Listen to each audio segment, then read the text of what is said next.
To reset your device to factory settings, enter the machine settings from the main menu. The password is 1960.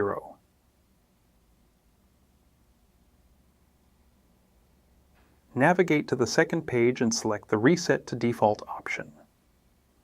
But remember to note down your calibration settings first if you want to use them later. Keep in mind that resetting will clear all your statistics and planting data, and the language will switch back to English. Enter the password again, 1960.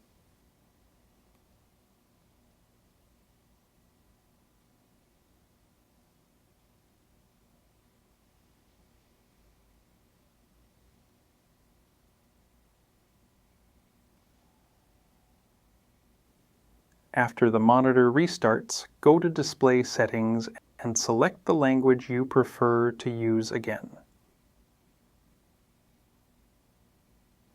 From the same menu, you should also reselect the measurement unit you wish to use. Additionally, you can increase or decrease the device volume from this section and adjust the screen brightness according to your preference.